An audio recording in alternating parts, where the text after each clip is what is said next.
Now, out of all the cancers that someone can get, pancreatic cancer is definitely one you want to avoid and you want to prevent. So it's really important to understand some information about the pancreas, because pancreatic cancer is aggressive.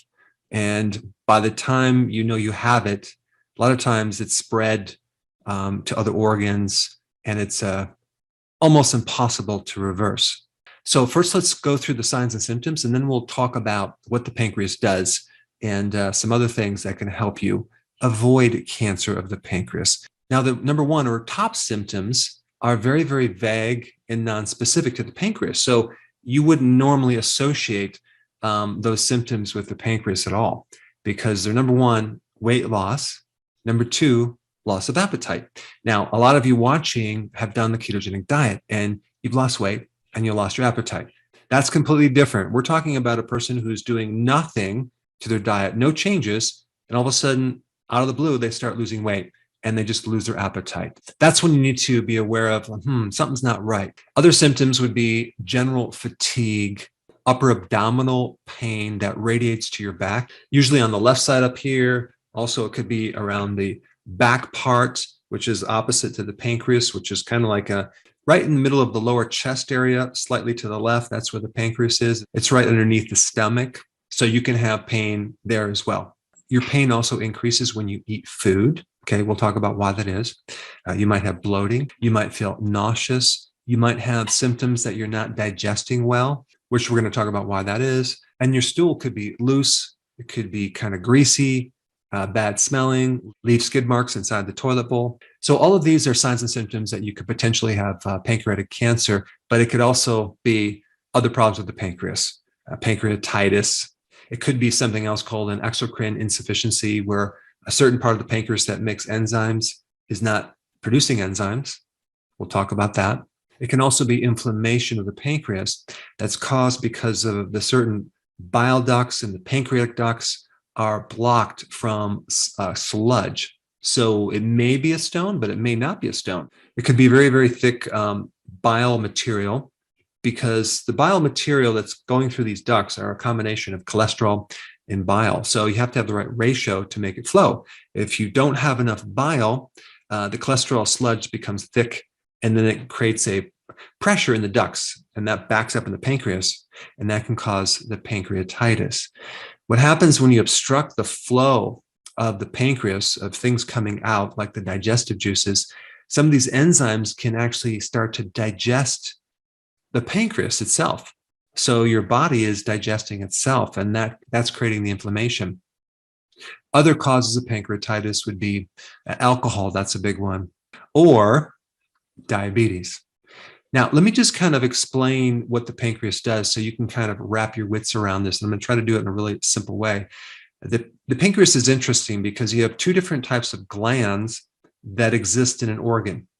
So we have this pancreatic organ that's composed of two different types of glands. So you have the endocrine part, that's the hormone part. So the pancreas makes hormones. And then the other part is another type of gland called the exocrine part. And the exocrine part makes the enzymes. Most of the pancreas is exocrine, okay? Like 97% of it. So it produces a lot of enzymes. Like per day, it might produce like 8 ounces of enzymes to help you digest food. We're talking about enzymes to help break down carbohydrates, fats, with the help of bile, of course, and proteins, okay? And so every time you eat, the pancreas has to predict what you're eating and get ready and make these enzymes and then release them at the right time as the food comes from the stomach into the small intestine. So the purpose of the enzymes is to allow you to extract nutrients and fuel from the food that you eat. Now, the exocrine part of the pancreas also releases other things too, one being something called bicarbonate.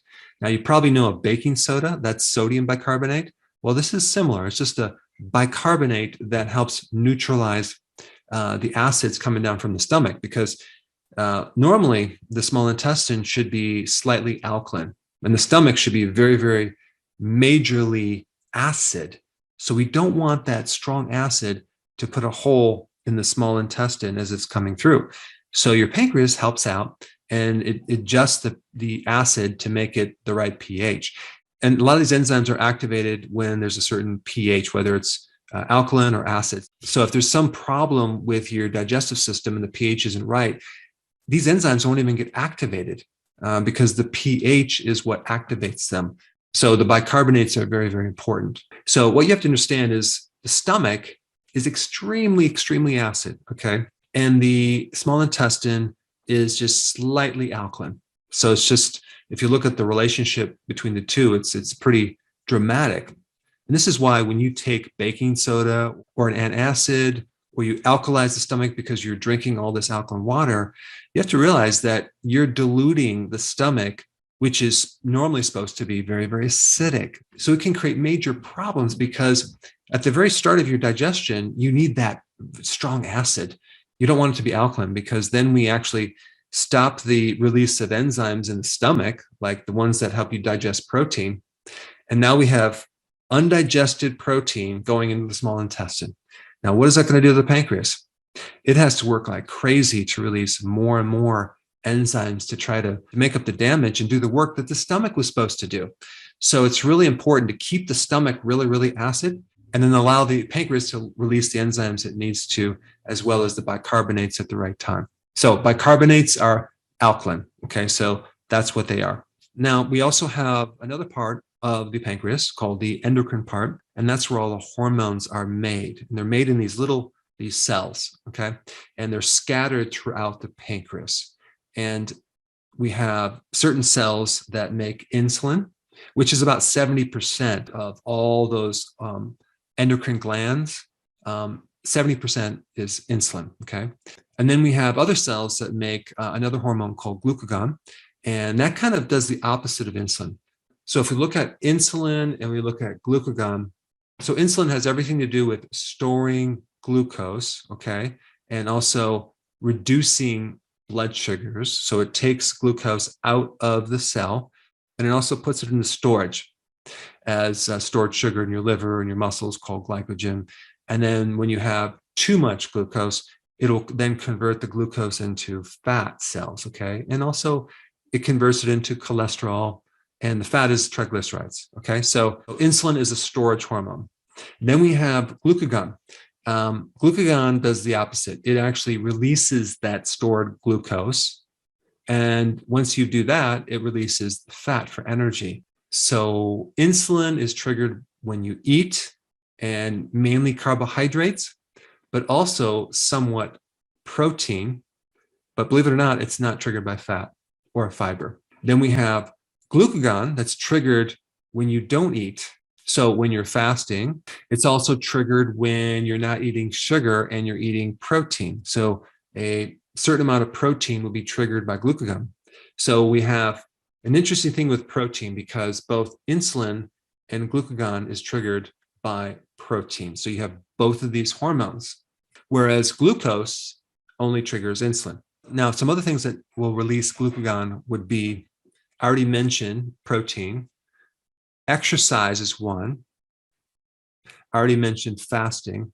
And so glucagon is all about extracting energy from stored glucose or stored energy as fat.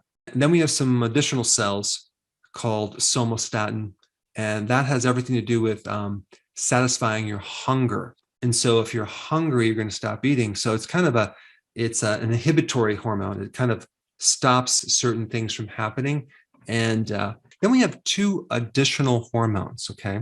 We have somatostatin and another one called pancreatic polypeptide. Now, don't get caught up with the names. Just realize that these two hormones help to inhibit the other two hormones. They're kind of like the brake pads. And so they're going to increase you're feeling satisfied after you eat, so then you stop eating.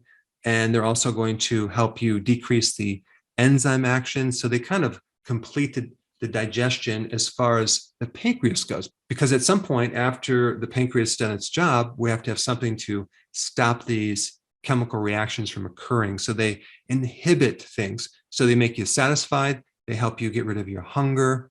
They basically suppress the gastrointestinal process, okay? They kind of suppress the actions. So basically you have a couple hormones involved when you're eating, and then you stop eating, and then also some other hormones to help complete that digestion and inhibit things that happen in that area of your body. Some real interesting things that you should know about. Number one, when you constantly increase insulin because you're eating frequently or you're doing a lot of carbs, and you develop insulin resistance, and then eventually you develop prediabetes, and then eventually you develop diabetes. Okay. Diabetics start to have a atrophied pancreas. So if you're diabetic, the pancreas starts to get smaller. Okay. And some other things happen too. You start to get destruction of both gland parts of the pancreas. So diabetes really is just a dysfunction of the glands in your pancreas. So for example, diabetes type 1 is the destruction of the cells that produce insulin. And even type 2 is a major dysfunction of the cells that make insulin. But also, and this is what a lot of people don't realize, that insulin does greatly affect the enzyme production of the pancreas. Okay, so the exocrine part of the pancreas is significantly affected.